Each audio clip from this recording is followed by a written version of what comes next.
Good morning my dear student, I am Sushmita Yadav. Study point centre में आप सभी का स्वागत करते हैं। अब तक हमने आप लोगों को बता चुके हैं प्रेजेंट इंडेफिनिट टेंस डिटेल में, प्रेजेंट कॉन्टिन्यूअस टेंस डिटेल में, प्रेजेंट परफेक्ट टेंस का भी डिटेल बताएं। लेकिन प्रेजेंट परफेक्ट टेंस का पॉजिटिव सेंटेंस और नेगेटिव सेंटेंस बतला चुके हैं। आज हम आप लोगों को बताएंगे इंट्रोगेटिव सेंटेंस। ठीक है, इंट्रोगेटिव सेंटेंस हमने प्रेजेंट का और प्रेजेंट कॉन्टिन्यूअस और प्रेजेंट इंडेफिनिट जो सेंटेंस आपको बताया, उसमें भी इंट्रोगेटिव सेंटेंस हम पढ़ाए हैं। लेकिन हमने उसमें आप लोगों को इंट्रोगेटिव को दो भागों में बांटे थे, एक बनाए थे सिंपल इंट्रोगेटिव और एक मेन इंट्रोगेटिव। आज भी वही प्रक्रिया यहाँ पर भी फॉलो करना है, सिंपल और मेन इंट्रोगेटिव। लेकिन उससे पहले हम रूल पढ़ते हैं। हम रूल क्या आप लोगों के लिए बनाए उसको देखिए। Present perfect tense interrogative sentences, ठीक है। क्वेश्चन फॉर्म, यदि वाक्य में क्या शब्द सबसे पहले आया है तो इस क्या शब्द का अनुवाद व्हाट से नहीं किया जाता है।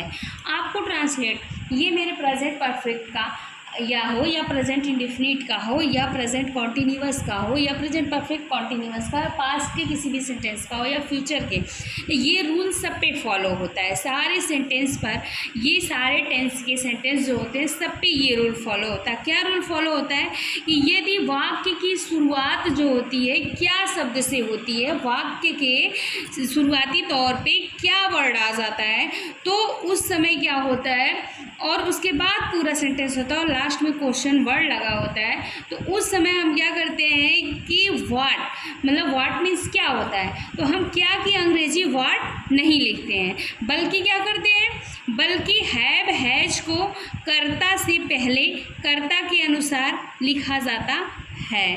तो अब हम यहाँ पे परफेक्ट टेंस पढ़ रहे हैं, प्रेजेंट का परफेक्ट टेंस जब पढ़ रहे हैं तो प्रेजेंट परफेक्ट के हेल्पिंग वर्ब अभी पॉजिटिव और निगेटिव सेंटेंस जब समझाए हैं तो उसमें बताया हैव और हैज है। वो लगता कैसे, अकॉर्डिंग टू सब्जेक्ट लगता है। अकॉर्डिंग टू सब्जेक्ट जब वो लगता है तो वही कह रहा है कि अगर किसी भी सेंटेंस की शुरुआत क्या शब्द से होती है, जैसे देखो फॉर एग्जाम्पल बताते हैं, जैसे क्या वह खेल चुका है, क्या वह खेल चुका है, पीछे क्वेश्चन मार्क लगाना ना भूलें, क्योंकि अगर आप सेंटेंस कितना भी सही करोगी लेकिन अगर क्वेश्चन मार्क नहीं लगाओगी तो अगर इंट्रोगेटिव सेंटेंस है तो वो गलत हो जाएगा। अब देखो यहाँ क्या शब्द से शुरुआत हो गई है इसकी और पीछे क्वेश्चन मार्क लगा है, तो जब क्या शब्द से शुरुआत होती है और क्वेश्चन मार्क पीछे लगा है तो क्या होता है कि देखो हमने रूल में बताया है कि व्हाट से नहीं किया जाता है, मतलब शब्द का अनुवाद जो व्हाट से नहीं किया जाता है, व्हाट मीन्स क्या होता है, लेकिन यहाँ पे नहीं किया जाएगा। यहाँ पे ये देखा जाएगा लास्ट में क्या है, चुका है, चुकी है, मतलब ये प्रेजेंट का परफेक्ट टेंस है। जब प्रेजेंट का परफेक्ट टेंस है इसकी हेल्पिंग वर्ब होती है हैव हैज, जो लगता है अकॉर्डिंग टू सब्जेक्ट। तो ये मेरा सब्जेक्ट क्या है, ये ही सी इट करता एक वचन, हमने पहले आपको बताया है कि ही सी और इट करता एक वचन, एक वचन के साथ हैज लगता है और मेन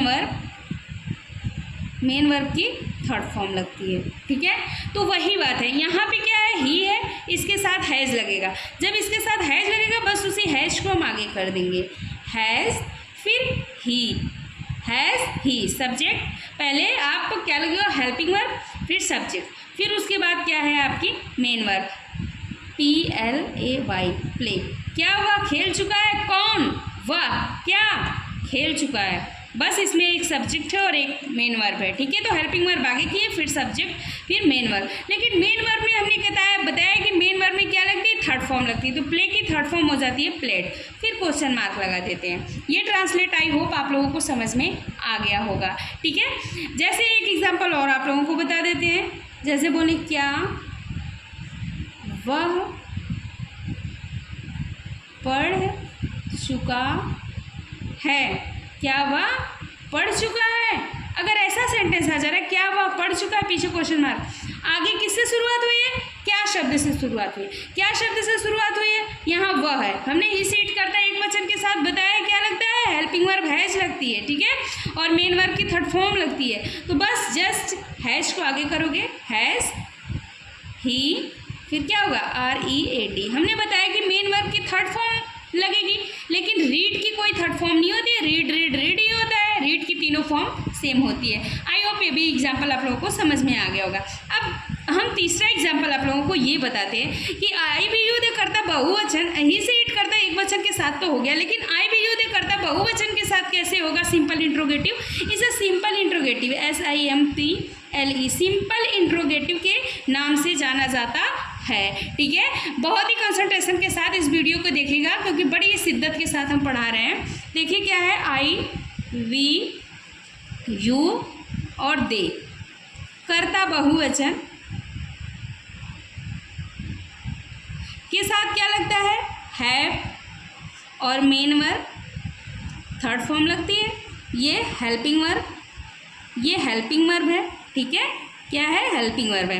तो अब ये हेल्पिंग वर्ब जैसे कह दूं कि क्या मैं